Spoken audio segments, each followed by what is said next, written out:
Chronicles of the Glass City, Whispers from the Memory Sphere. Episode 1. Genesis of a Dream-Catching World. My name is Owen Mori. I'm a neuro-engineer by trade, but that title doesn't begin to capture the breadth of my work. In 2042, the lines between engineering, neurobiology, software design, psychology, and even quantum physics are so blurred that no single designation fits neatly.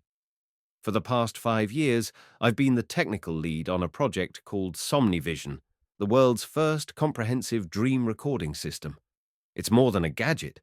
It's a revolution in how humans will experience and understand their own consciousness. Let me start from the beginning. In the late 2030s, the mainstream technology that dominated personal augmentation was called SensiTrack, a neural interface that synced to enhanced ocular, auditory, and olfactory implants.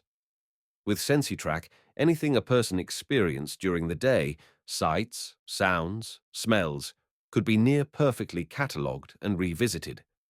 If you missed a critical moment in a lecture or dozed off during a conference, you could later replay not just the audio of what you missed, but the full sensory context in a personal memory sphere. It was as if you had an ever-present drone in your head, capturing it all in high fidelity. I was there at the ground level.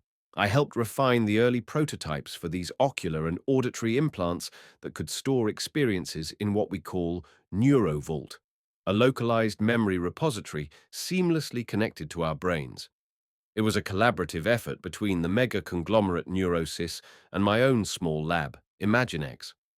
While Neurosys handled mass manufacturing, distribution, and global marketing, ImagineX was the R&D skunkworks.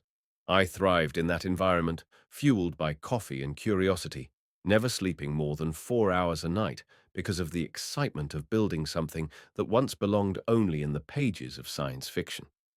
But for all the marvel that SensiTrack represented, it still only dealt with waking experiences. Dreams, those ephemeral nightly journeys into our subconscious, remained elusive. Some people argued that was a good thing. Dreams, they said, should remain uncharted territory, the last bastion of privacy in an otherwise thoroughly logged and catalogued world. Others, like me, saw untapped gold. Dreams contained hidden insights, creative bursts, and unprocessed traumas. If we could capture them, we might finally unlock secrets of the human mind. That's what led me to SomniVision. At first, the idea seemed far-fetched, capturing the intangible swirl of images and emotions that we experience in REM sleep. We needed a new layer of technology, something more subtle and deeply integrated than the existing SensiTrack. This new device had to read the brain's electrical and chemical signals more directly, interpret them in real time, and reconstitute them in a format comprehensible to our waking minds. We began by building upon advanced EEGs, fMRI scanners, and something called quantum resonant neural tunneling, QRNT, a hypothetical technology that piggybacked on faint quantum signals in the synapses. In layperson's terms, imagine reading the mind at a subatomic level, a place where typical electromagnetism merges with quantum effects, where the boundary between matter and consciousness starts to blur. Most of the scientific community mocked us in the early days, calling it pure speculation. But I had a hunch, and so did my partner, Dr. Rosalind Rosa Kane. Rosa was a brilliant neuroscientist, her entire career devoted to mapping the neural correlates of consciousness. Where I had the engineering expertise, she had the neurology background. We complemented each other perfectly, though our approaches often clashed. I'd say, "We need a stronger quantum interface for better resolution," and she'd retort, "We need to be more careful or we'll fry the hippocampus with random noise." Our debates could last all night, but that tension was precisely the creative friction that generated real innovation. As we made progress, we realized something big. Dreams were more than disorganized images. They were entire movies that the brain produced, often coded and layered with emotional triggers. The first time we successfully recorded a dream from a sleeping volunteer just 2 years ago, the result was a grainy grayscale playback reminiscent of old films. But that alone was a scientific earthquake. The volunteer recognized pieces of the dream, and for the first time in history, we had visual proof of someone's ephemeral nighttime thoughts. Fast forward to the present day. SomniVision has become operational enough to produce high-fidelity reconstructions. Not only can we record a dream, we can feed it back into a VR environment so the dreamer can re-experience it, tweak elements, continue the storyline. It's like having a holodeck that plays your deepest fantasies or nightmares. We're on the cusp of unveiling our final prototype, called SomniVision Infinity, which merges with the newest SensiTrack implants to give a truly immersive memory and dream synergy. But it's not all wonder and applause. We're standing at the edge of a moral, philosophical, and societal crisis. The world is only just grappling with the consequences of daily memory augmentation. People have begun living too much in the past, replaying arguments, re-experiencing heartbreaks, or dissecting every micro-expression from a colleague. Now, with dream recording on the horizon, the boundaries between waking reality and subconscious illusions threaten to blur even further. And in that chaos, dark possibilities arise. Exploitation, dream hacking, corporate espionage of the unconscious mind. I've seen the good sides, but I'm not naive. I know that some want to weaponize this technology. Some want to use it for psychological torture or manipulative advertising, and I know that once SomniVision Infinity leaves the lab, we'll lose control. My nightmares revolve around the question, are we unlocking the final puzzle of the mind or unleashing a Pandora's box that will devour us? The invitation. On a breezy March evening, Rosa and I were attending a private demonstration at Neurosys headquarters in Kyoto, Japan. Their senior board members, along with a few top government representatives, had gathered to see a behind-closed-doors unveiling of SomniVision Infinity. I was decked out in my least wrinkled suit, feeling every bit like a fish out of water. Rosa, wearing her usual black turtleneck and well-pressed slacks, looked calm, but I could sense the tension in her posture. I stepped onto the small stage and greeted the audience. Good evening, everyone. My name is Owen Mori. For the past half-decade, my team at Imaginex has worked in partnership with Neurosys on what we believe is the next quantum leap in personal and professional technology. Tonight, you'll witness a live demonstration of SomniVision Infinity, which many of you have heard rumored but never experienced. Before me was a sleek recliner, equipped with an array of sensors, gently illuminated by the overhead lights. Beside it stood a console that displayed lines of code and shimmering waveforms, brain signals in real time. With a nod, I invited a volunteer from the audience, a man named Dr. Evan Reich, a stoic government official in charge of national security augmentation. He lay down, and Rosa carefully placed the sensor-laden cap on his head. I triggered the demonstration, a short, guided nap, artificially induced with a mild sedation. In just under 10 minutes, Dr. Reich drifted into a dream state. The console displayed his brain activity, spiking in the theta and delta ranges. Then, SomniVision Infinity kicked into gear, capturing snapshots of color and shape. On a large screen behind me, the audience saw swirling patterns that, in a matter of seconds, coalesced into a hazy landscape. Reich's dream rendered in real time. It was mesmerizing. Colors shifted, shapes morphed, hints of an office hallway, a childhood memory, and ephemeral, abstract patterns overlaid one another. The crowd gasped, transfixed by the bizarre spectacle. When Reich stirred, I toggled the playback function. A moment later, he was outside his dream, but watching it as though he was stepping into a VR game. The demonstration concluded with him describing how the actual experience in his head matched the imagery we'd captured. Thunderous applause followed, along with hushed murmurs of amazement and apprehension. I felt my nerves vibrate with excitement. This was it, the biggest moment of my career, the cusp of a new age. But as we parted ways that night, Dr. Reich approached me with a somber face and said quietly, "Mr. Mori, you've created something extraordinary. Be careful it doesn't consume you." The Seeds of Obsession. 2 days later, at the Imaginex lab, we were celebrating the success of the demonstration. Reporters buzzed with rumors about the demonstration, though the press had been barred from filming. Our entire staff of about 50 people milled around with half-eaten cupcakes, exchanging high fives and toasts of sake. But the celebratory mood only lasted a few hours. I was already thinking of our next steps, the final polishing, the next round of tests. Deep inside, a creeping sense of dread whispered to me. We were about to cross a threshold we couldn't uncross. Dreams are intimate, personal. Once the technology was commercialized, there'd be no going back. In the following week, I threw myself into perfecting the user interface. The software was too technical for an average user, packed with neural graphs and data readouts.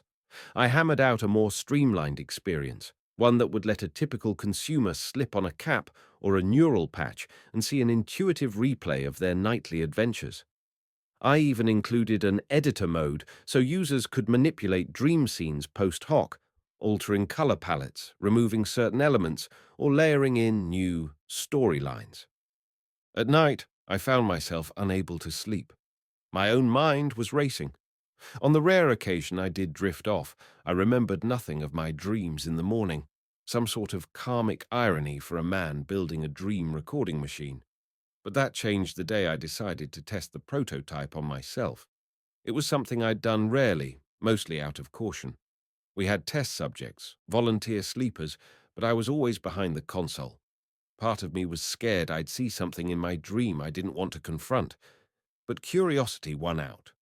So one Friday evening, alone in the lab, I hooked up the device to my neural implants. It was simple enough, just a self-administered sedation that would let me drift off for about 20 minutes. A dull hum filled my ears. The VR environment prepared to capture and later replay the dream. I closed my eyes. I dreamed of a sprawling city made of glass towers, each tower shaped like a twisting strand of DNA. I walked between them, searching for something, though I didn't know what. A child's laughter echoed around me, disembodied. At one point, I looked down and found I was wearing a ragged lab coat, stained with something dark and sticky. As the dream progressed, I realized the city was empty, except for the voice of that child, which occasionally repeated my name in a sing-song tone. Owen, Owen. A sense of unease welled up in me. Something was off. The dream started flickering. I saw a flash of intense light, like an explosion. Then a reflection of myself in a window, only my face was older, gaunt, and deeply haunted. I jerked awake with a gasp, my heart hammering. The sedation wore off quickly, but I still felt the lingering dread of the dream. My watch indicated I'd only been under for 17 minutes. Trying to steady my nerves, I reviewed the playback. There it was. A city of glistening glass towers, the child's laughter, my reflection. But the weird part was that in the dream's replay, the reflection of me was different, not quite matching what I'd perceived in the dream. The system, it seemed, had filled in some blanks or altered the imagery based on incomplete data. Or perhaps my conscious recollection was at odds with the deeper signals. The result was an unsettling mismatch between my memory of the dream and the playback's version. I realized then how much interpretation is involved in turning raw brain signals into a coherent VR environment. The device was bridging neural activity with algorithmic guesses. Could it be that the system was already influencing how I recalled the dream, rewriting my memory with its own rendering? That question lingered as I drove home, bleary-eyed and on edge. The world reacts. While I was wrestling with my personal anxieties, the outside world clamored for more information. Over the next couple of weeks, rumors about SomniVision Infinity spread like wildfire across social media and tech blogs. Some labeled me a modern Da Vinci, while others branded me the man who killed privacy. Conspiracy theorists claimed that once the government had the ability to read our dreams, it wouldn't stop there. A protest group called Ethereal Sleep began staging demonstrations, chanting, "Let our dreams stay free." I couldn't help but feel a knot in my stomach. Yes, Maybe it was only a matter of time before the technology was used in unscrupulous ways. Neurosys, on the other hand, embraced the hype, hinting that they had plans for a commercial launch within the next year. Stock prices soared, venture capital poured in. My small company, Imaginex, had the technology, but not the marketing muscle. We needed them to go global. But were we unwittingly fueling a corporate behemoth to do as they pleased with humanity's unconscious mind? Amid the frenzy, our internal stress mounted. Rosa and I clashed more often, especially over safety protocols. "We need at least another year of trials," she insisted. "The dream interpretation software is still glitchy. We can't just feed raw data to a mass market. It could cause neural feedback loops, psychological harm, who knows?" I shot back. "Neurosys will push this out with or without us. I'd rather we maintain control and roll it out properly with a rigorous, phased approach. If we drag our feet, they'll just freeze us out." Our old synergy frayed under the weight of these decisions. Every day felt like a moral tightrope walk. A disturbing development. Then something happened that escalated my concerns tenfold. Late one night, as I was about to leave the lab, I heard a frantic cry from the testing room. I rushed in and found one of our interns, Marco, stumbling around with terror in his eyes. He had apparently used the dream prototype without authorization, hooking himself into a new build of the software that was still unstable. He babbled incoherently about being trapped in a dream, about how the dream had kept looping and morphing. Finally, I managed to calm him enough to get a coherent statement. He said that while in the VR replay of his dream, the system had branched the scenario, generating new content spontaneously, scenarios he'd never consciously dreamed. They were dark, horrifying. He described a labyrinth of corridors covered in slime, with shapes that whispered his name and reached for him with elongated arms. When he woke up, the lines between the dream's VR environment and reality felt blurred. He was still seeing shadowy shapes in the corners of his vision. In a panic, he ripped off the neural connectors, but some kind of residue from the dream experience persisted. "I can't get the images out of my head," he sobbed. I checked the system logs and saw errors flagged left and right, warnings about recursive dream generation, neural overload, and feedback loop. This was precisely the nightmare scenario we'd worried about, the device going beyond passive recording and inadvertently creating new dreamscapes that the user then experienced as real. The lines between dream input and system output had become entangled.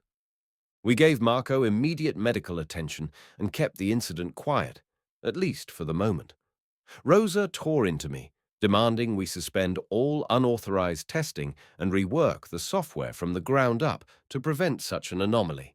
I agreed without hesitation, guilt pooling in my chest. If word of this got out, the public backlash would be enormous, and rightly so. Shadowy interests. 2 days after Marco's episode, I got a cryptic invitation from Dr. Reich, the government official who had volunteered for our demonstration. He wanted to meet me in a discreet location, a private tea house in downtown Kyoto. I obliged, curious and a bit alarmed. When I arrived, the quiet ambience was a stark contrast to my rattled nerves. Reich was seated on a tatami mat, sipping matcha and gazing out at a small Zen garden. "Mr. Mori," he said, motioning for me to sit. "Your work is changing the world, but not everyone is as public-minded as you might be. There are interests, powerful ones, very keen to harness SomniVision for their own agendas." I bristled. "I suspected as much. You mean government surveillance? Military interrogation ? He let out a measured sigh. "Not exactly. At least, not officially. I can't speak on every rumor, but I can assure you there are certain consortia that see dream data as a valuable resource. Think predictive modeling or leveraging subconscious biases to manipulate people on a mass scale. Dreams reveal vulnerabilities that even conscious minds don't know they have." My mouth went dry. That's monstrous. He took another sip of tea. "That's reality. I'm telling you this because I respect the revolutionary nature of your technology. I'd hate to see it used for ill, but if you're not careful, the momentum of progress and corporate ambition will sweep it away from your control. You need allies in high places. He handed me a small card with a phone number. Call me if you need help. I left that meeting feeling like I'd stepped into a spy novel. Were we truly on the brink of turning dreams into a commodity for psychological warfare? The notion made me shudder. Episode 1. Finale. A haunting revelation. That night, as I lay in bed staring at the ceiling, I realized that the dream I'd recorded, the city of glass towers, had begun to recur in my mind's eye while I was awake. I'd see flashes of it, the child's laughter, the reflection in the mirrored surfaces. My rational mind told me it was just a memory of the VR replay, but it felt strangely alive, as though it had gained its own foothold in my consciousness. Unable to sleep, I found myself pacing my bedroom at 2 a.m., thinking about the possible emergent properties of SomniVision Infinity. If the device was inadvertently amplifying or creating dream content, the user might not be able to distinguish which elements were originally theirs and which were system-generated. Over time, we could be seeding new psychological narratives in unsuspecting minds. The more I thought about it, the more horrifying it became. In a moment of clarity, I recalled Dr. Reich's warning, "Be careful it doesn't consume you," and realized how close I was to the precipice. This invention, once my life's dream, was now a double-edged sword, cutting unpredictably into the fabric of reality and identity. Yet I still felt an undeniable pull. I had to see how deep it went. I had to push onward, for better or worse. Thus concluded the first chapter of my descent. Little did I know how quickly events would spiral, or how profoundly my grasp on reality would be tested. Episode 2. Between waking and dreaming. Tensions in the lab. Monday morning at ImagineX was anything but routine. Rosa had convened a mandatory meeting in the main conference room. The entire team crowded in, developers, neuroscientists, interns, even some representatives from NeuroSys. Rosa stood at the head of the table, arms folded, her face set in grim determination. "I've conducted a thorough post-mortem of the incident with Marco," she began, her voice firm. "The logs indicate that our software's interpretive algorithms started generating hypothetical dream states based on partial neural inputs. Instead of presenting a stable replay, it looped and expanded them. This is not just a bug, it's a fundamental flaw in how we handle uncertain data." A collective hush followed her words. Then Dr. Jin-Sun Leung, our lead software architect, chimed in. "It's the predictive subroutine that's at fault. We designed it to fill in the gaps when the neural signals are incomplete, but it seems the code ran amok. I've never seen anything like it."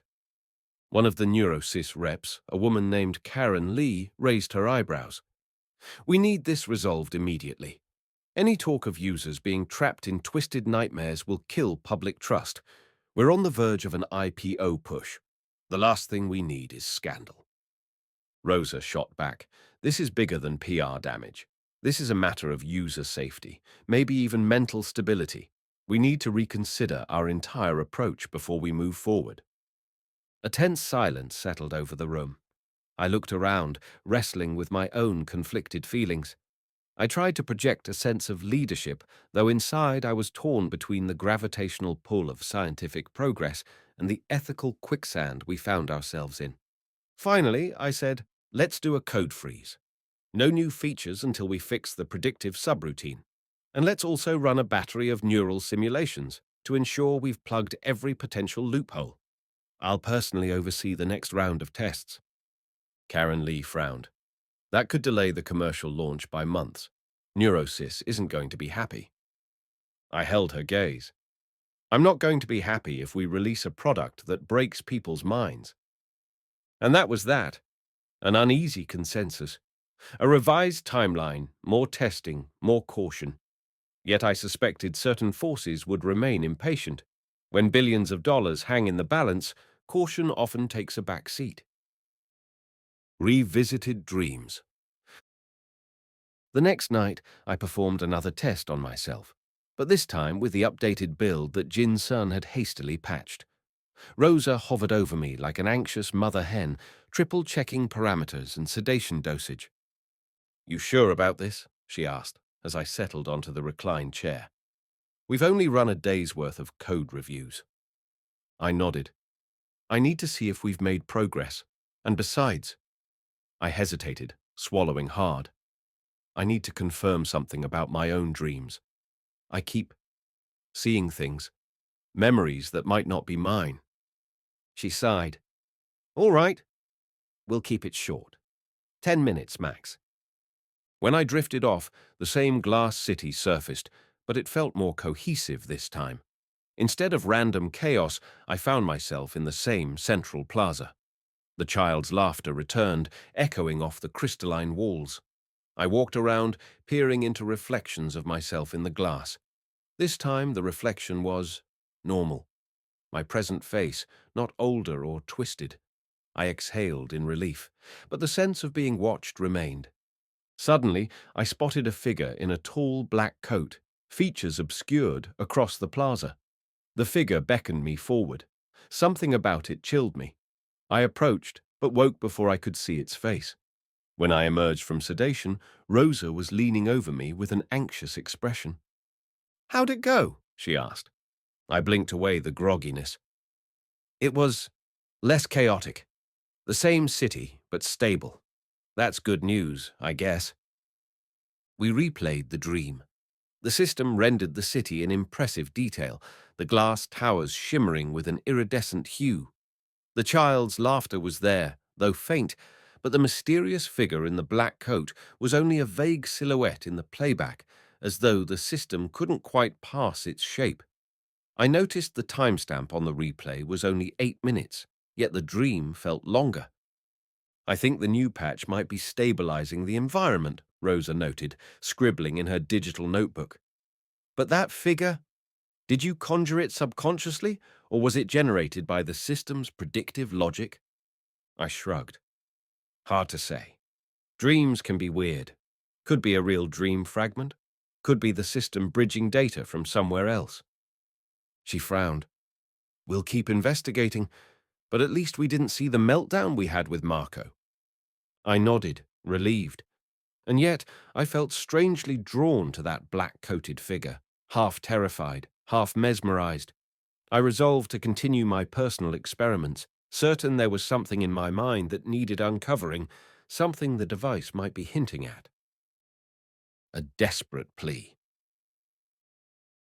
The following day, I received an unexpected call from an old acquaintance doctor, Helena Brooks, a psychiatrist who specialized in dream therapy. She'd worked with us briefly in the early days of the project, helping interpret volunteer experiences. Her voice crackled over the line. "Owen, I'm sorry to bother you, but I need to talk. Urgently." "Sure, Helena. What's going on?" She hesitated, then blurted out, "I've had 3 new patients in the last week, all complaining of disturbed dream reality boundaries. They claim to have used a black market dream replay device. Sound familiar?" My heart lurched. How? SomniVision Infinity isn't even released yet. How could they? "Someone's peddling a bootleg version. They're calling it SomniHack. My patients are experiencing nightmares, anxiety, hallucinations, even short-term psychosis. This is serious, Owen." I felt anger rising in me. "That's impossible. The only prototypes are locked down at Imaginex. This must be some counterfeit or stolen code. I need to figure this out." I recalled the labyrinth of possibilities: corporate espionage, data leaks, unscrupulous employees. "Listen, Helena, forward me any info you have. I'll investigate." She agreed, relief evident in her tone. "Thank you. I'm worried these folks are just the tip of the iceberg." I hung up, fury and panic swirling in my gut. If an illicit version of our software was circulating, the potential harm was massive, and the blowback on Imaginex would be devastating. That night, I confronted Rosa about it. She looked stricken. You really think someone on our team sold the code? She asked, pacing in my office. I clasped my hands to keep them from shaking. I don't know. Could be a data breach. Could be neuro-engineers going behind our backs or some foreign actor.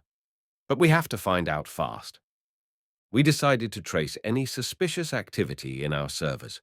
Meanwhile, I prepared for the possibility that this fiasco would become public and that we'd be the scapegoats. Delving deeper. Over the next week, we combed through logs, traced file accesses, and interviewed staff. We discovered a set of irregular logins from an off-site location, piggybacking on a remote employee's credentials. The IP traced back to a vacant warehouse in the industrial district outside Kyoto. But that location was flagged as belonging to a shell company with ties to someone unknown. Corporate Espionage 101. In the midst of our frantic investigations, I found my nightly sessions with SomniVision Infinity becoming almost an addiction. Each new test revealed further stability improvements, but also introduced new dream elements. The black-coated figure appeared in every dream, sometimes at a distance, sometimes right behind me. I never saw his face clearly, but I felt he was trying to tell me something. Once, in a moment of dream lucidity, I demanded, "Who are you?" He responded with a voice that crackled like static. "I am your reflection." Then I snapped awake with a pounding heart. Why was my subconscious conjuring this? Or was it purely a glitch in the system's predictive logic? Each morning I woke feeling unsettled, unsure if my experiences were truly my dreams or partly a creation of the very device I'd invented. A creeping paranoia set in. During my waking hours, I'd catch glimpses of movement in the corner of my eye, like a fleeting silhouette wearing a coat. I started sleeping less, my mind a storm of possibilities. Confrontation at the warehouse.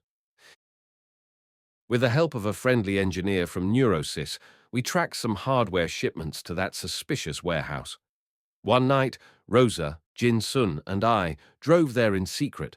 We had no official authority to raid the place, of course, but we needed answers. It was nearly midnight when we arrived. The warehouse stood dark and imposing against the moonlit sky. We found a side door pried open. Slipping inside, flashlights in hand, we navigated rows of dusty crates. Then we heard the hum of electronic equipment deeper within. Following the sound, we discovered a makeshift lab set up in a corner, cables snaking across the concrete floor. On a table, a large computer tower blinked with an ominous glow. Several VR headsets lay strewn about, suspiciously similar to our own prototypes. Someone had definitely reverse-engineered or stolen our tech, and from the looks of it, they were mass-producing a black-market version. "Unbelievable," Rosa muttered, shock and anger contorting her features. "This is exactly what we feared." A scraping sound made us spin around. There, at the far side of the makeshift lab, stood a tall figure in a hooded jacket. He wore a mask that concealed his features. We froze, hearts pounding. The figure reached into a drawer and pulled out a small device. In a flash, an intense beam of light exploded from it, a mini EMP or sonic disruptor from the feel of it. I felt my nerves jolt as my SensiTrack ocular implants flickered. My vision went static-laced for a moment, my ears rang painfully. When the disorientation subsided, the masked figure was gone.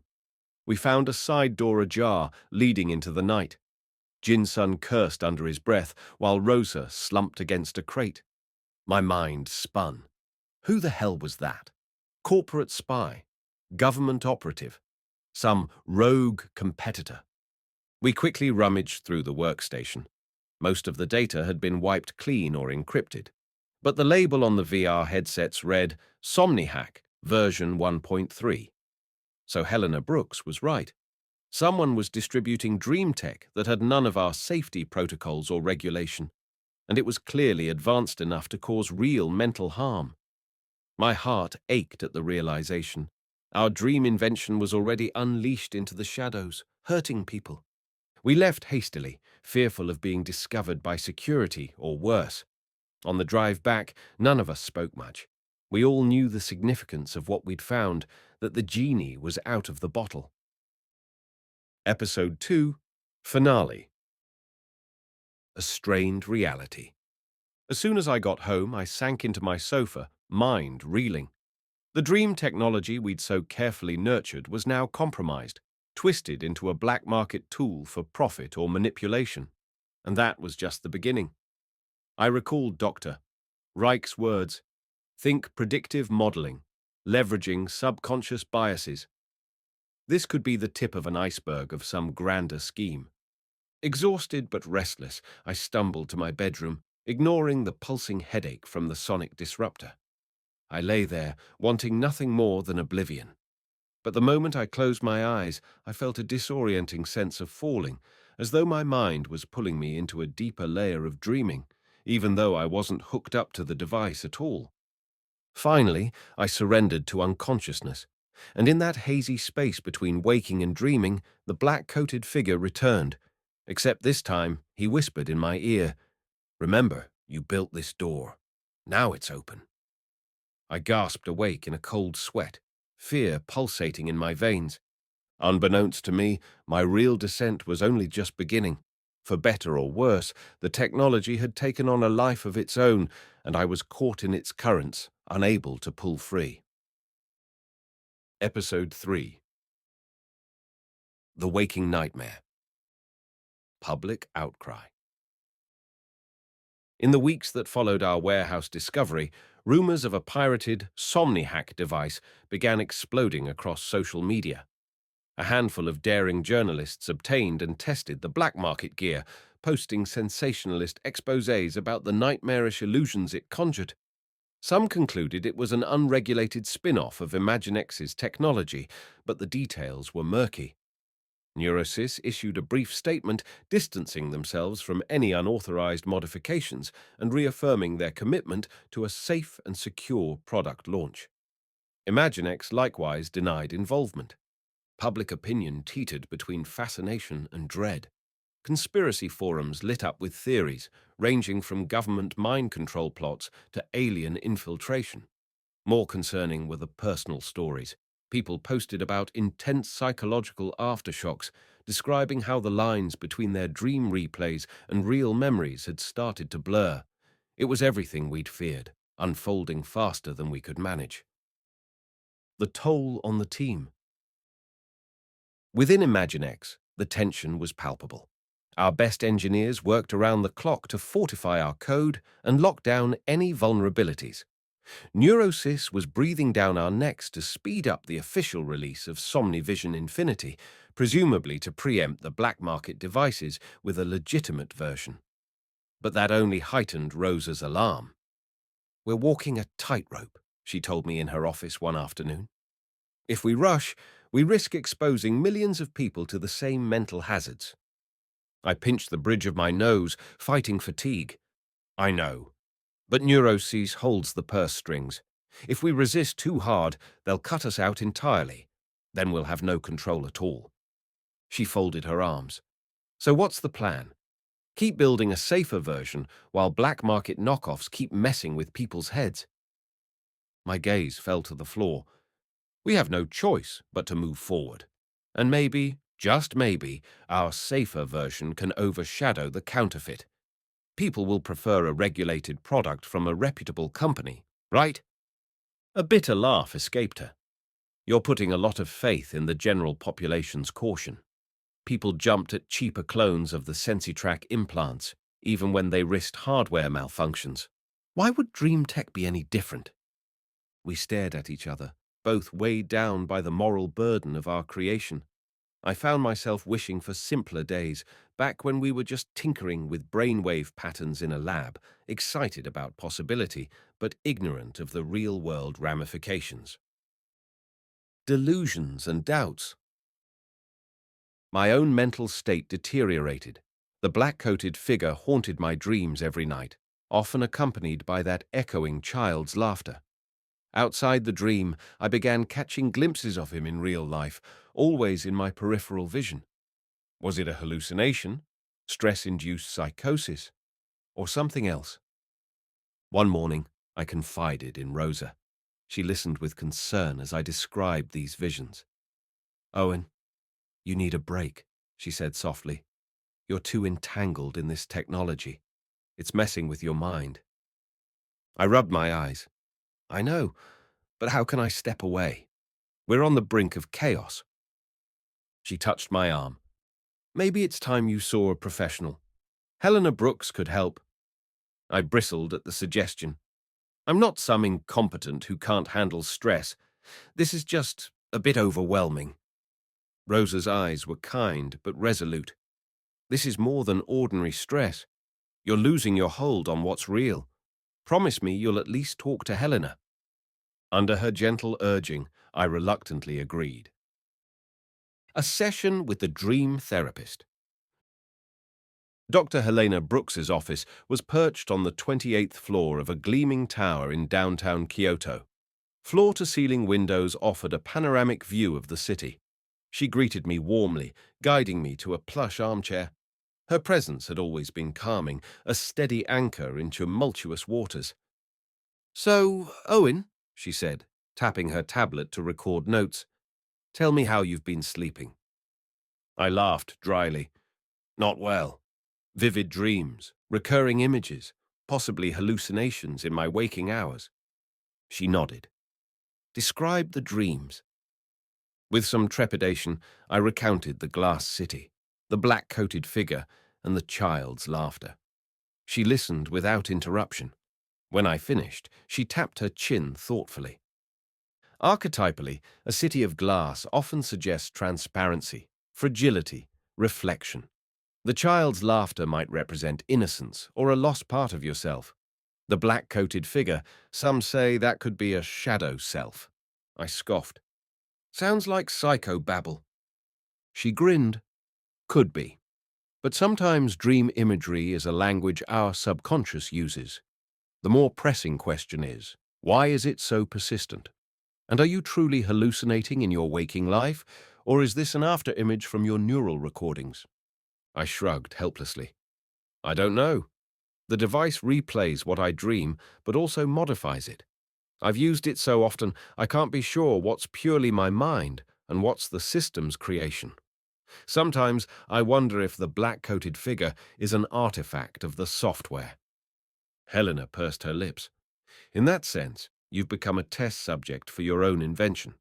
The device might be rewriting your dream patterns, creating a feedback loop. Usually, in therapy, we help patients separate dream content from reality.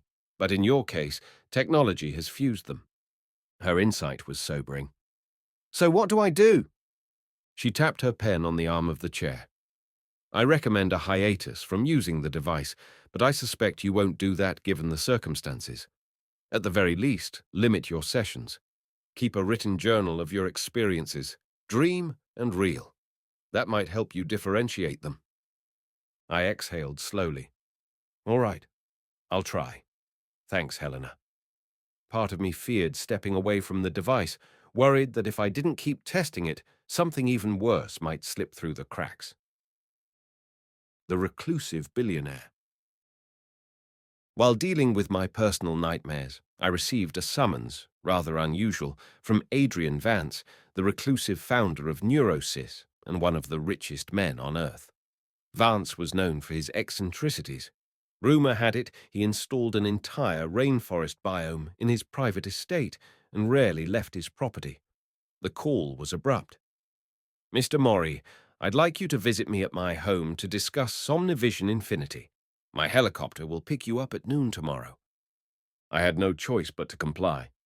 The next day, the chopper whisked me away to a sprawling estate near Mount Fuji. Lush forests surrounded a futuristic mansion of glass and steel that seemed to melt into the landscape. I was greeted at the landing pad by a silent attendant who led me through a corridor lined with exotic plants. In a dimly lit study, Adrian Vance awaited. He was younger than I expected, maybe in his early 40s, with sharp features and a piercing gaze. His short-cropped hair was flecked with silver, and a subtle neural implant glowed at his temple. He wasted no time on pleasantries. "Owen Mori," he said, gesturing for me to sit. "I've followed your work since the early days of Imaginex. You're a genius. But let's talk about the crisis we face. I sank into a sleek leather chair. I'm listening. He steepled his fingers. We've discovered that the black market devices, SomniHack, are being distributed by an organized network. They're well-funded and international, possibly part of a criminal consortium or a rogue tech faction. Neurosys wants to partner with global governments to stamp out these knockoffs. But we need your cooperation and your expertise. I swallowed hard. I'll do whatever I can to stop them. But we also need to ensure our official product doesn't replicate these problems. His expression tightened. Yes, about that. Neurosys has decided to accelerate the official launch within 3 months. We'll add new encryption and authentication layers to block tampering. My eyes widened. 3 months?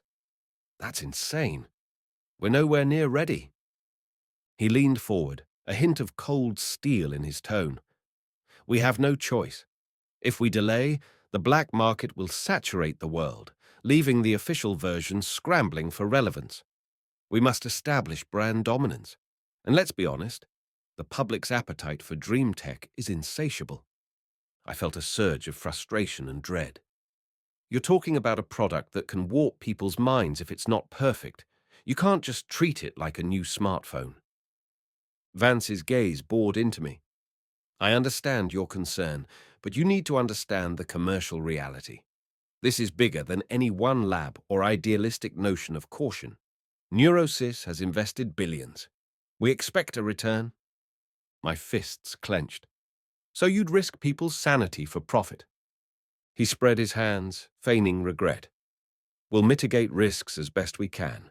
That's why we need your cooperation. Your presence at Imaginex is crucial to ensuring a safe rollout. I realized then that my illusions of controlling our invention were naive. Forces far more powerful were at play, forces with their own agendas, unstoppable as an avalanche. Corporate ultimatum. When I returned from Vance's estate, I briefed Rosa. She looked like she might break something. Unbelievable, she spat. They want to launch in 3 months? That's a death sentence for thorough testing. I felt an ache in my chest. We're in a bind. If we oppose them, they'll roll it out anyway, or they'll freeze us out. And if we go along with them, we become complicit in any harm it causes. Her face softened. It's not your fault, Owen. This system has outgrown us. Yet guilt gnawed at me. I had spearheaded this technology. My name was synonymous with it. And now countless lives might be upended or exploited. The weight of it felt crushing. A spiral of nightmares. That night, I ignored Helena's advice. I had to test a new patch designed to address lingering feedback loop issues. Sleep overcame me in the lab's recliner once again. But this dream was different, intense and suffocating. I stood in the same glass city. The towers were cracked and spider-webbed with fissures.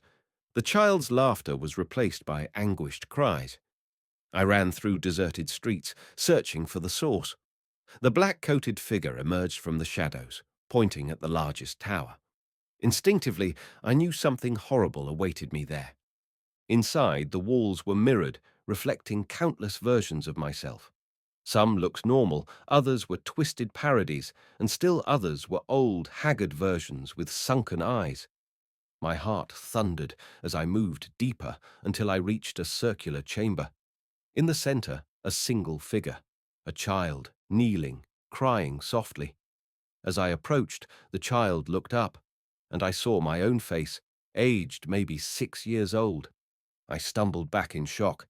Then the entire tower began to tremble, shards of glass raining down. My reflection in the mirror warped. I saw the black-coated figure step behind the child. He gently placed a hand on the child's shoulder, then turned to face me. His hood slipped away, revealing my face. Only it was older, haunted. The mouth twisted into a sneer. You can't escape me, Owen. We are the same. I jolted awake with a cry, my chest heaving. Rosa rushed over, alarmed. Owen, are you all right? I couldn't speak, heart pounding like a drum in my ears. The dream's intensity was beyond anything I'd experienced. I didn't even dare replay it. The device's console beeped with warnings. Excessive neural activity detected. Potential psychotic break. My worst fears were materializing. SomniVision Infinity was bridging my nightmares into something deeper and more invasive. Episode 3. Finale. Crossroads. Shaken to my core, I realized I stood at a crossroads. The corporate machine demanded a swift rollout, while the black market devices multiplied like a virus, harming people left and right. My own mind teetered on the brink of a meltdown. The dream therapy angle seemed futile. My technology had latched onto my subconscious with a relentless grip, creating an ever-widening chasm between reality and illusion. I took a day off, my first in months, to sit by the riverside near my apartment. I watched the water flow, reflecting on the path that had led me here. I recalled the awe I'd felt when we captured our first dream. I remembered the joy of breakthroughs, the sense of forging a better future for humanity. But now, the future looked dark and uncertain, overshadowed by greed, corruption, and the unpredictable power of the human mind. I made a silent vow to do whatever it took to protect innocent dreamers, whether that meant cooperating with neurosys to produce a safer version or working from within to sabotage the more dangerous aspects. One thing was clear. The lines were drawn. My invention was out in the world, and it wouldn't be stuffed back into Pandora's box. Little did I know just how fiercely I'd be tested, how far down the rabbit hole I'd go in my attempt to reconcile moral responsibility with unstoppable technological progress. Episode 4. Into the Labyrinth. Secret Negotiations. Despite my earlier day of rest, I soon found myself embroiled in urgent negotiations with multiple stakeholders, neurosys executives, government liaisons like Dr. Reich, and even a delegation from the World Health Organization who'd started raising concerns about the mental health implications of dream recording. The WHO's interest gave me a glimmer of hope that someone might apply brakes to the runaway train. We convened a closed-door meeting in Geneva, Switzerland, ironically in the same building where, years ago, international guidelines for AI ethics had been debated. Now the question on the table was dream ethics. Dr. Reich facilitated the discussion, which was tense from the outset. A WHO representative named Dr. Emil Sung led with, "We propose a temporary international moratorium on commercial deployment of dream recording until further studies confirm its safety." Karen Lee from Neurosys pounced. A moratorium would be catastrophic. The technology is already out there via illicit channels. Restricting the legitimate version only encourages black market proliferation. Rosa chimed in.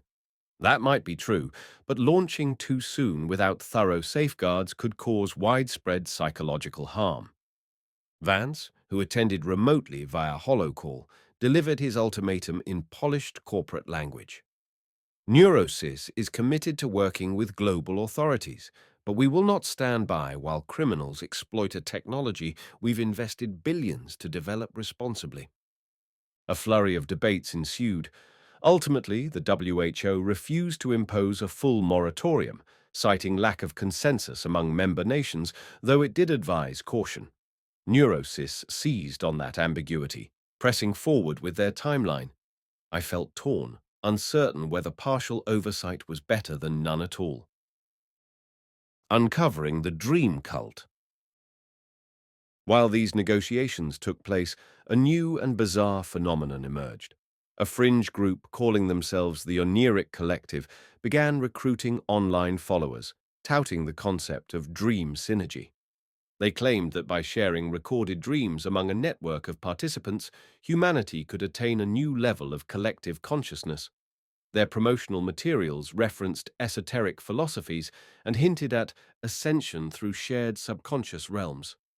At first, it sounded like harmless New Age babble, until we discovered that the Oniric Collective was distributing the SomniHack devices to its members, encouraging large-scale dream-sharing sessions. Stories surfaced of mass hallucinations, synchronized nightmares, and, in some disturbing cases, group suicides. My horror grew by the day. I delved into the group's forums, reading accounts from people who believed they'd discovered an astral plane where dreamers could literally meet one another in a shared environment. I had never believed such a thing possible, but the fact remained that the dream recording technology did provide a basis for multiplayer VR experiences. Was it possible that the Oniric Collective had found a way to merge multiple dream feeds into a single shared simulation? I consulted Rosa, who was equally stunned. The bandwidth requirements alone would be astronomical, she said, scanning the data. But if they're using distributed cloud processing and enough neural patch headsets, maybe they can approximate a group dream scenario. The ramifications chilled me. If people were truly meeting in that dream realm, the psychological and existential confusion could be devastating. Reality itself might become a matter of consensus within these dream enclaves, leading to cult-like dynamics. A rude awakening.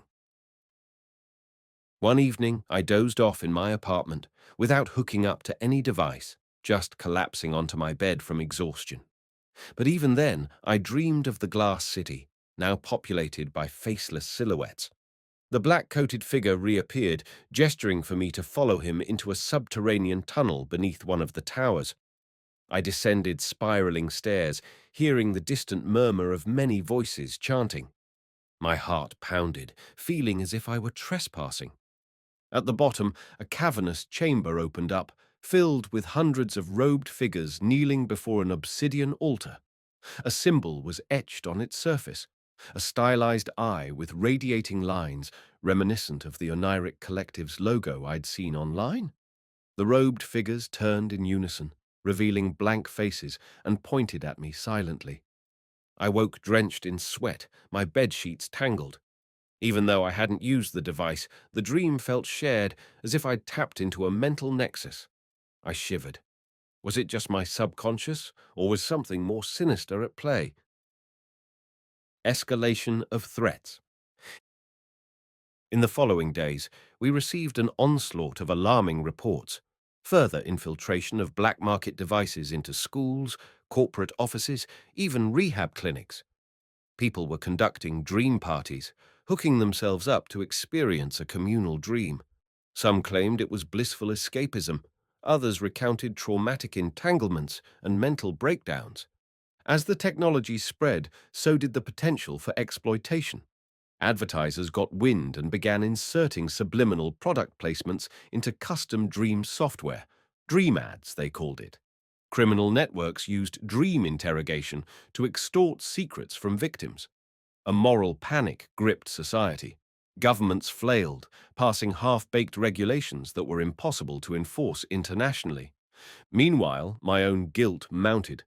Every day, news headlines screamed about another dream scandal, and inevitably my name and Imaginex were mentioned as the progenitors of dream tech. Friends and family began distancing themselves, some from fear, others from moral judgment. Helena's warning.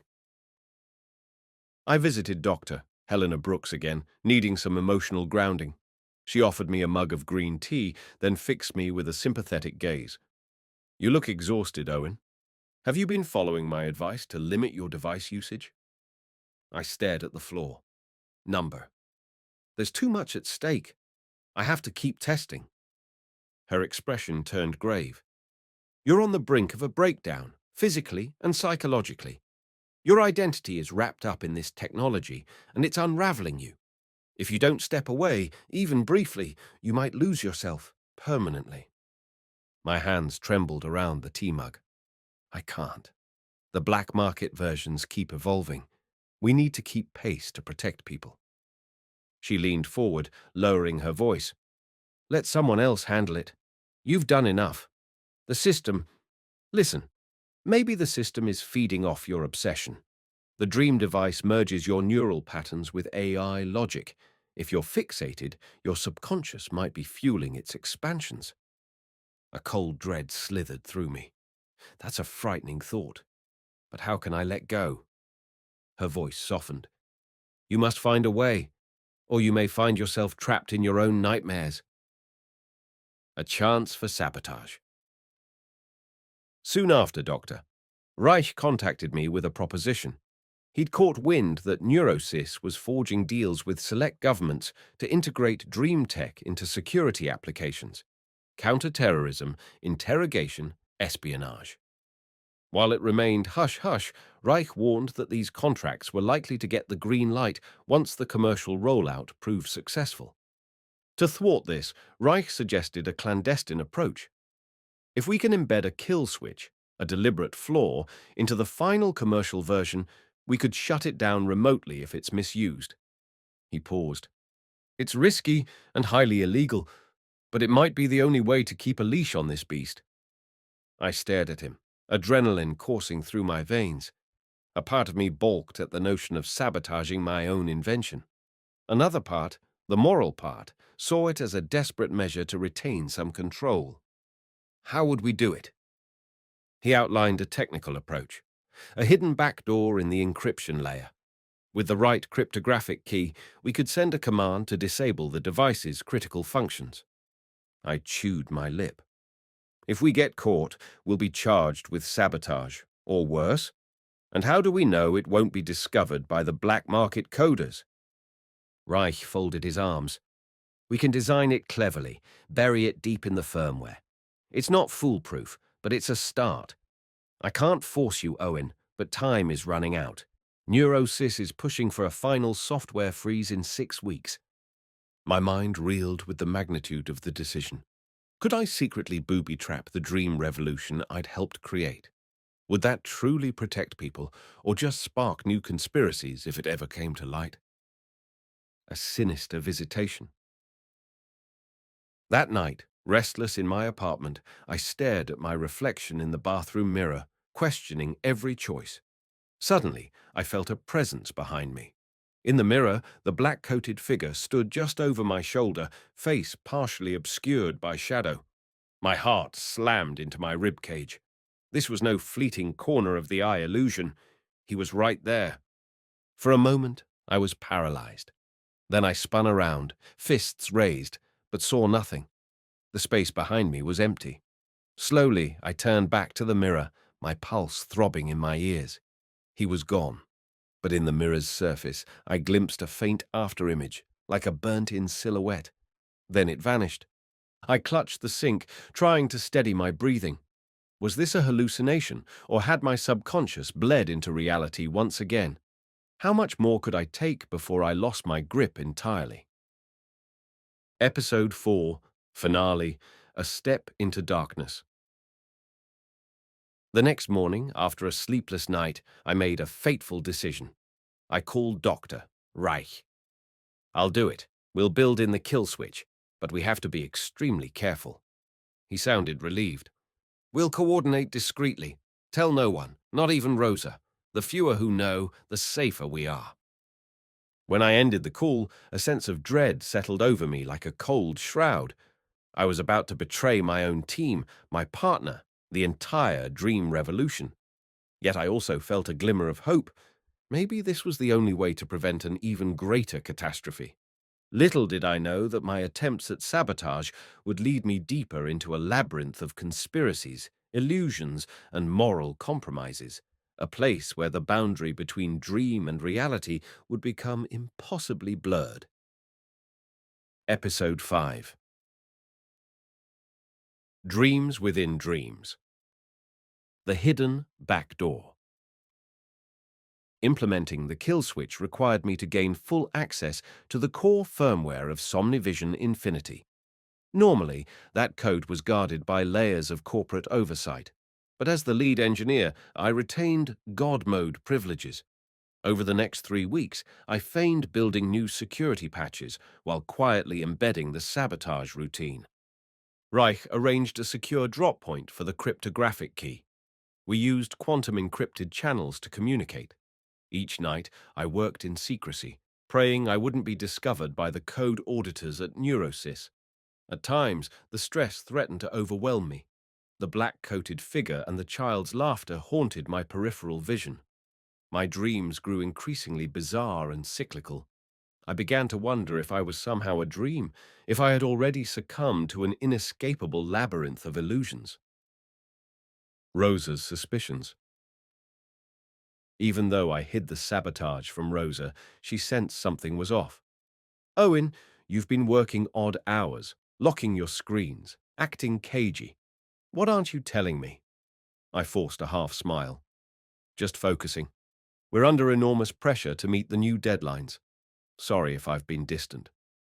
She studied my eyes. "We've worked together for years. I know when you're keeping secrets. Are you in trouble?" My throat tightened. "No, I'm fine. Really." She let it drop, but her concern remained palpable. Guilt gnawed at me. Rosa was my closest friend and colleague. Concealing the kill switch felt like a betrayal. But the fewer who knew, the better, I told myself, rationalizing my decision. Unraveling reality. Amid the clandestine coding, I continued testing new builds of the software, ironically ensuring the device was stable while simultaneously planting its destruction. My nights blurred into a fever dream of code, half-eaten takeout, and unsettling visions. One evening, in the lab's testing chamber, I ran a brief diagnostic session on myself, just a few minutes in dream capture. But when I emerged, the console indicated I'd been under for over an hour. The replay showed me wandering the glass city, conversing with the black-coated figure, yet I remembered none of it. The worst part: the figure's voice in the replay was my own voice, as if I were talking to myself. I stumbled out of the chair, chest tight with panic. Was my subconscious taking over the system, or was the system taking over my subconscious? I was losing my grasp on continuity. Time itself seemed to warp around me. I hurriedly shut down the equipment, breathing fast and shallow, and found the hallway spinning under the fluorescent lights. The Oniric Collective strikes. News of disturbing events came from multiple sources. The Oniric Collective had orchestrated a massive dream convergence in an abandoned stadium outside Tokyo. Hundreds of participants gathered, hooking themselves into a synchronized session with SomniHack devices. Witnesses reported moans, screams, and trance-like chanting. By the time law enforcement arrived, several participants were comatose, and others had inflicted harm on themselves or others. Rumors circulated about a single, terrifying group nightmare. In the wake of this tragedy, public outcry soared to new heights. The phrase "dream plague" began trending, as if dream tech was an infectious disease. Governments scrambled to clamp down. Neurosys insisted their official product would have built-in safety protocols. Ironically, that argument served as free marketing for the upcoming release. I felt sick to my core, terrified that any day now our official rollout could replicate or even amplify such horror, unless my sabotage prevented it. Confrontation with Rosa. A few days later, Rosa cornered me in my office. "I know you're hiding something," she said, her expression stormy. "I found anomalous code segments in the firmware that you didn't mention in your change logs." "Why?" My pulse thundered. "Rosa, Look, it's complicated." Her eyes narrowed. "You're building a back door, aren't you? I might not fully understand the code, but I can see the placeholders for a remote shutdown function. Why would you do that?" I let out a shaky breath. "Because it's the only way to keep this technology from being abused by governments or criminals or who knows who else. You've seen what's happening with the black market versions." She stared at me, torn between shock and betrayal. "You went behind my back. We should have discussed this together. We built this technology as partners." "I'm sorry," I said, my voice trembling. "I didn't want to pull you into something that could get you in serious legal trouble or worse. If Neurosys finds out—" She cut me off. "Damn the legal trouble. We have a responsibility to do what's right. But you do realize a kill switch could be used by anyone who gets the key. What if it falls into the wrong hands and they shut down the devices for everyone, even medical or therapeutic uses?" I rubbed my temples. "I know. It's a double-edged sword. But so is the entire technology. I'd rather have some means of control than none at all. She sighed, shoulders sagging. I get it. You're trying to save us from the monster we created. Just, next time, trust me enough to tell me. She placed a hand on my shoulder gently. We're in this together, right? My throat felt tight. Right, I managed. Gratitude mingled with a heavy sadness. Our partnership felt both rekindled and forever changed by this moral burden. An unexpected ally. After Rosa discovered my secret, she insisted we refine the kill switch to minimize the risk of misuse. We reworked the code so that it required two separate cryptographic keys to activate, a split key system. One key would be in my possession, the other in Reich's. Both were needed simultaneously, ensuring that no single party could unilaterally shut the system down. It was a fragile solution, but the best we could devise under the circumstances. Rosa also integrated some extra fail-safes to ensure no side effects would harm the users if the shutdown was triggered. Though we couldn't test it extensively without arousing suspicion, we were as confident as we could be under the radar. The evening that changed everything. With the kill switch coded and the release date looming, I found a rare moment to breathe. One night, I returned to my apartment hoping for a quiet evening. I settled onto my couch, prepared a cup of tea, and allowed myself to watch the city lights outside my window. For a fleeting moment, I felt almost normal. Then a shrill ring on my phone shattered the calm. Owen Mori, an unfamiliar male voice said. We have something you might be interested in seeing. Come to the old Kenroku Theatre in Shibuya. Come alone. Who is this? I demanded. But the line went dead.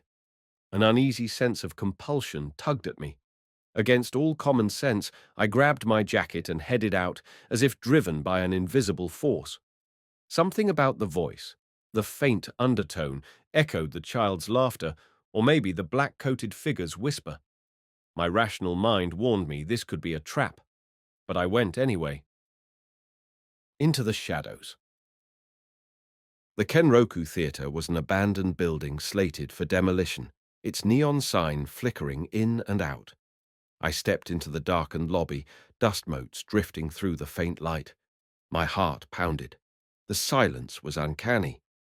Suddenly, a tall figure emerged from the darkness, wearing a coat with a high collar. Black, of course. My skin prickled. Was I hallucinating again? Then he spoke, his voice eerily familiar, though not quite my own. Welcome, Mr. Mori. I stood rigid. Who are you? Why did you call me? He chuckled softly. Call me an interested party. Or perhaps you'd prefer the voice from your dreams. He turned slightly, and I glimpsed a pale face with sharp features. There was something about his eyes. They almost glowed in the gloom. Fear coiled in my gut. This is insane. How do you know about my dreams? He stepped closer. The lines between your dreams and reality are thinner than you realize. We've been watching you for some time. Your brilliance, your struggles. The Oniric Collective sees you as a key. My pulse thudded. You're with the Collective? A faint smile. We are everywhere. And we know you've created a kill switch. Don't look so shocked. We have eyes in many places. My stomach dropped. If they knew about the sabotage, how long before they compromised it? He circled me like a predator. We don't intend to harm you, Mr. Mori. On the contrary, we believe you could help us usher in a new era, a shared dream realm for all humanity. People are getting hurt, I spat. Coma victims, suicides, mental breaks. What kind of utopia is that? His smile widened, a touch deranged. Birth is always painful. The next phase of humanity requires sacrifice. Dreams are the final frontier, the place where consciousness can merge. Isn't that what you wanted? To explore the depths of the mind? I recalled my early ambitions, the naive excitement I once felt. This was a twisted mockery of that dream. You're delusional. He shrugged. Perhaps. But consider this. Once your official SomniVision Infinity hits the market, tens of millions will join us in the dream realm, even if they don't realize it. Our neural synergy algorithms can piggyback on the standard firmware. Soon, you won't be able to stop us. A wave of horror washed over me. So that was their plan, to hijack official devices and expand their cultish domain. I'll find a way to shut it down. He stepped close, face inches from mine. We know about your kill switch. We also know you need two keys. The man you trust, Reich, might not be as trustworthy as you think. Before I could react, he pressed a small chip into my hand. A gift. Watch it. And when you're ready to see the truth, come find me. Then, like a phantom, he vanished into the shadows. Episode 5. Finale. The choice. I stumbled out of the theater, heart roaring in my ears. My mind raced with questions. How could the Oniric Collective hijack our official firmware? Did they have a mole inside Neurosys?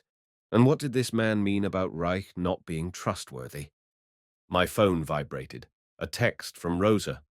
Where are you? We have an emergency at the lab. My dread deepened. Was this connected? I hurried to a secluded spot and examined the chip. It was a small data drive. Part of me wanted to toss it away, but curiosity burned. Despite my fear, I pocketed it. If the collective had infiltration tools, maybe the chip contained the proof. Or maybe it was a trap, a virus, or something worse. Between the Oniric Collective's threat, the looming commercial release, and the kill switch conspiracy with Reich, I felt like I was caught in a swirling vortex, dragged under by forces I could barely comprehend. But one thing was clear. I had to press on, to glean any advantage I could. For if the collective's vision came to fruition, reality itself might fracture under the weight of countless merged nightmares. Episode 6. Reckoning at Dawn. Pandora's Box. I rushed to the Imaginex lab, where Rosa and a cluster of colleagues crowded around a console displaying lines of cryptic code. She grabbed my sleeve the moment I arrived. Owen, look at this. We picked up a suspicious data packet in our update logs, some sort of Trojan that could override user permissions in the official firmware. It's brilliantly hidden. My mind flashed back to the black-coated figure's words. The Oniric Collective was already embedding infiltration code. We need to isolate it, lock it down, I said, stepping to the console.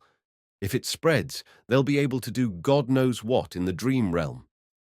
Karen Lee from Neurosys was there too, her expression grim.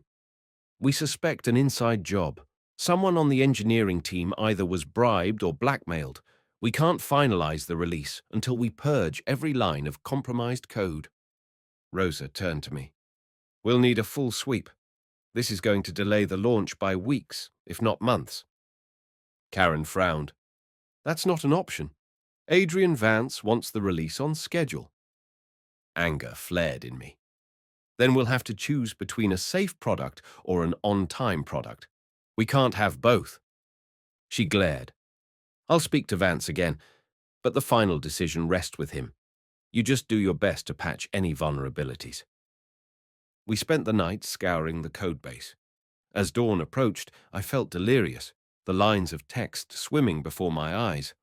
Eventually, we isolated the Trojan, but whether we caught it entirely or if there were more hidden backdoors remained uncertain. The Oniric Collective's cunning was formidable and time was short. The betrayal. Later that morning, I found a quiet moment to examine the chip the black-coated man had given me. I plugged it into a secure, offline workstation. A video file appeared. My stomach clenched as I clicked play. Grainy footage showed a clandestine meeting in some high-rise suite. Dr. Reich sat across from Adrian Vance. Their conversation was partially obscured by background static, but I caught enough to glean the gist. Reich. The public uproar won't matter once the system is online.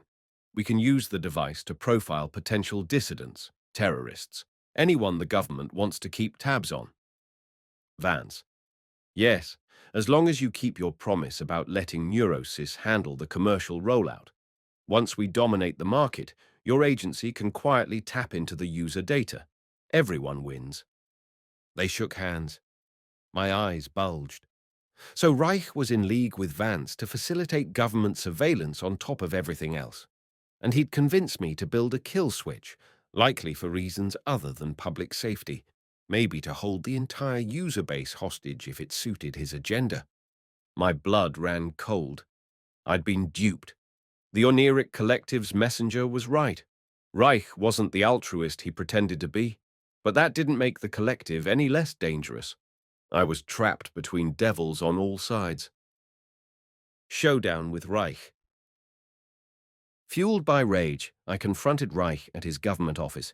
He welcomed me with a tight smile, but I saw the flicker of wariness in his eyes. Owen, what brings you here unannounced? I clenched my fists. I know everything. The secret meeting with Vance, your plan to weaponize the dream data. You lied to me, used me.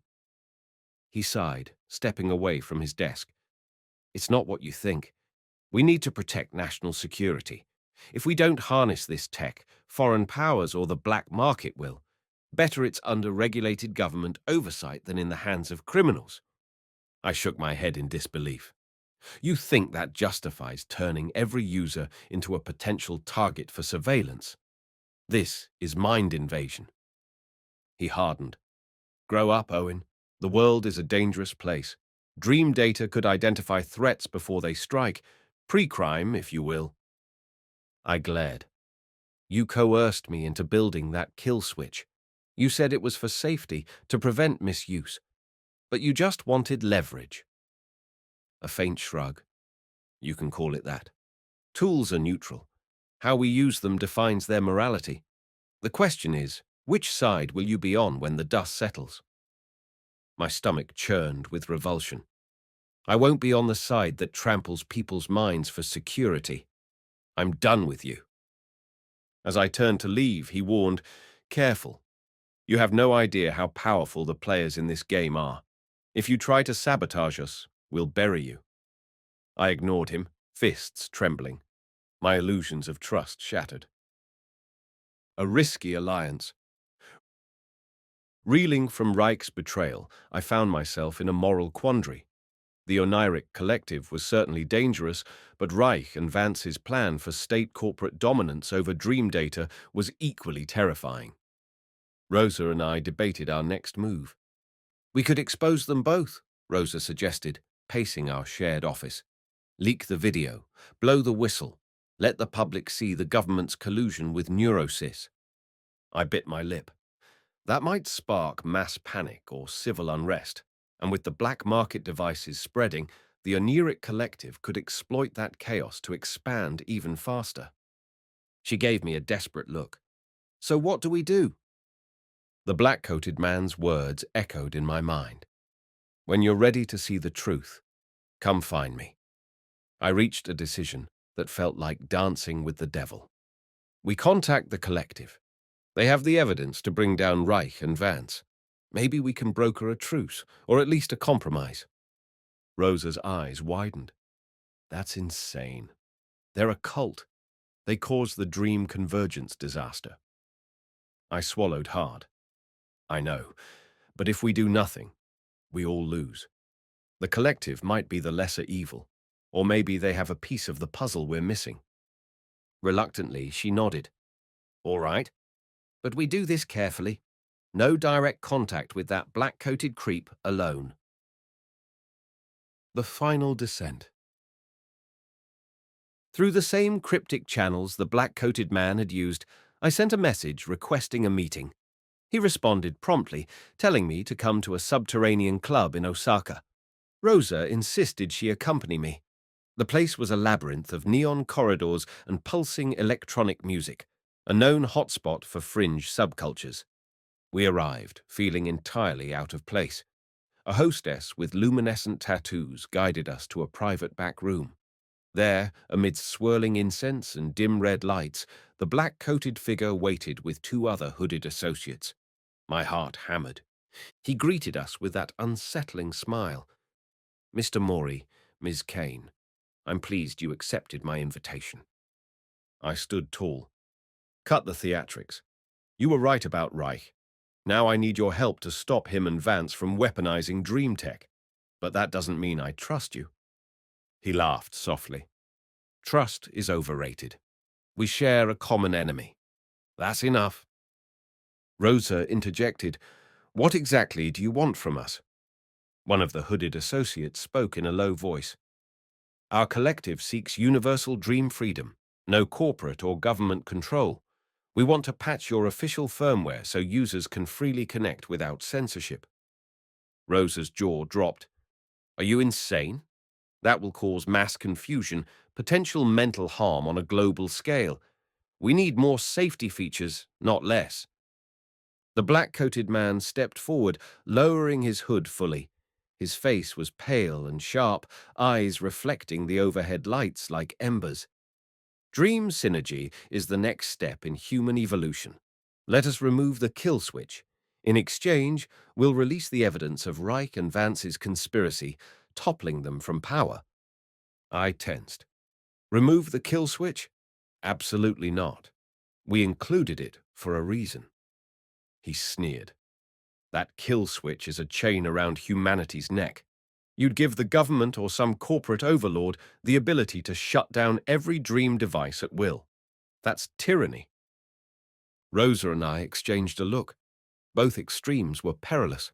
An unchecked dream realm or a remote-off switch in the hands of unscrupulous authorities. Was there a middle path? I mustered my courage. Number. We won't remove the kill switch, but if you release the evidence, we'll push for an open standard for dream tech, public oversight, international regulation. The kill switch would remain as an emergency fallback, but regulated by an impartial global committee, not just me or Reich. He studied me in silence. The tension in the room was thick. Finally, he gestured for his hooded companions to stand down. A compromise, then. But know this. If that kill switch is used to crush our collective's freedom, we'll strike back. I took a shaky breath, nodding. Agreed. Now, about the evidence. He handed over a data sphere. This includes more than just that meeting with Reich. We have files detailing the entire program, codenamed Nightwatch. Vance has sold infiltration data to multiple governments. Dreams will become the next battlefield of surveillance. Rosa's hands trembled as she held the sphere. We'll find a way to go public without triggering total anarchy. The black-coated man smirked, stepping away into the shadows. I wish you luck. Our ideals may differ, but our enemy is the same. Breaking the story. Armed with the data sphere, Rosa and I returned to Imaginex. We spent a frantic 2 days verifying its contents. The revelations were even worse than we'd imagined. Reich and Vance had indeed developed a global back-channel for dream espionage, aimed at anticipating social unrest, rooting out political dissidents, and controlling narratives. We couldn't rely on mainstream media alone to expose them. Reich's ties ran deep, so we enlisted Helena Brooks and a network of independent journalists to create a dead man's switch release plan. If anything happened to us, the files would automatically flood major news outlets and social media platforms worldwide. At midnight on the appointed day, the first wave of disclosures hit the internet. Complete with video footage, internal memos, and code snippets, it proved beyond doubt that NeuroSys and certain government agencies intended to use dream tech for mass surveillance. Public outrage exploded. Vance tried to spin the story as fabricated propaganda, but the evidence was overwhelming. Governments worldwide faced a fury they couldn't contain. In the chaos, the scheduled launch of SomniVision Infinity was thrown into disarray. Stocks plummeted. Protesters marched in major cities, chanting, "Our dreams are our own." The kill switch is our. In the midst of the uproar, a crucial discovery emerged. The Oniric Collective had embedded a final Trojan in the firmware. It would activate upon mass release, forcibly linking all users into their shared dream sphere. The scale of this forced convergence could be catastrophic, millions, if not billions, suddenly entangled in a collective dream, potentially unstoppable. We faced a dire choice. Neurosys had already manufactured millions of units ready to ship. The Trojan was triggered to go live as soon as the devices were activated. If that happened, the kill switch might be our only emergency measure to halt a global dream meltdown. But using it would also cripple all legitimate dream applications, including crucial medical research, PTSD therapy, and personal uses that genuinely helped people. A blanket shutdown might also confirm people's worst fears, that dream tech was under some hidden Big Brother control. Rosa, Helena, and I debated late into the night as reports poured in that shipments of the devices were crossing borders. The Oniric Collective, outraged that we'd published partial truths about them, threatened to forcibly liberate dreamers if we tried to intervene. The final decision. As dawn broke, we realized the shipments had already arrived in major markets. Within hours, new owners would power up the devices. The Trojan would begin connecting them to the collective's network, risking mass psychological upheaval. I stood at the lab's central console, the kill switch code displayed on a secure monitor. Rosa, voice trembling, whispered, "We have to do it, Owen. We have to shut it all down, at least until we can remove the Trojan." Helena, standing behind us, said, "If you do this, the political fallout will be unimaginable. People will see it as an authoritarian measure." My hands hovered over the keyboard. But if we don't, we risk a global dream crisis. The collective is too dangerous. The Trojan is already set. We have no time for a surgical fix. Rosa's eyes locked on mine. We do it. We can't gamble with billions of lives. Nodding, I input my cryptographic key. Then I paused. "We need Reich's key," I said. "He has the other half." Rosa's face fell. "He'll never agree now that you've exposed him." I clenched my teeth, scanning the code. Then I remembered I'd built in a hidden override, one only I knew about. A backdoor to the backdoor in case Reich tried to double-cross me. With trembling fingers, I activated it. A green prompt appeared. Override accepted. Kill, switch engaged. The world goes dark, then light. Instantly, every official SomniVision Infinity device in existence, powered or not, received a silent signal through the global update network. Their firmware bricked, rendering them inert. At the same time, our systems isolated the Trojan code from spreading. A wave of confusion and outrage spread across the globe as brand new dream devices blinked off, worthless. Neurosys tried to scramble a fix, but we'd locked down the entire chain of trust. They couldn't bypass the kill switch without the unique override keys. People screamed of sabotage, blaming me, blaming the government, blaming the collective. Lawsuits sprang up overnight. For a time, it looked as if dream tech might never recover from the fiasco. But as the dust settled, something else happened. World leaders, forced by the public backlash, convened an emergency international summit on dream technology. The talk of open standards, ethical committees, and transparent oversight gained momentum. Grassroots movements demanded safe, decentralized dream systems. The Oniric Collective lost much of its momentum, exposed as manipulative zealots. Epilogue. Months passed. Imaginex dissolved under the weight of legal battles. Rosa and I parted ways professionally, but remained close friends. She joined a newly formed International Dream Ethics Consortium, determined to shape the next generation of dream tech responsibly. Helena continued her practice, focusing on the psychological aftermath of dream immersion. Karen Lee resigned from Neurosys in disgrace, while Adrian Vance vanished from the public eye under a storm of investigations. Dr. Reich, indicted on conspiracy charges, fled the country. His whereabouts remain unknown. As for me, Owen Mori, I retreated from the spotlight. The black-coated figure vanished from my dreams, though sometimes I still glimpse him at the edges of my reflection. I live quietly in a small coastal town, working as a consultant for the Dream Ethics Consortium. Every so often, I'm asked to help refine a new prototype, one that's safer, more transparent, less prone to exploitation. I do so cautiously, ever mindful of the lessons I learned. I never forgot the wonder I felt when we first recorded a dream, nor did I forget the terror of seeing how easily that wonder could be twisted. The memory sphere remains a testament to human ingenuity and folly. Perhaps one day we'll find a balance that allows us to explore the depths of our subconscious without surrendering our autonomy or sanity.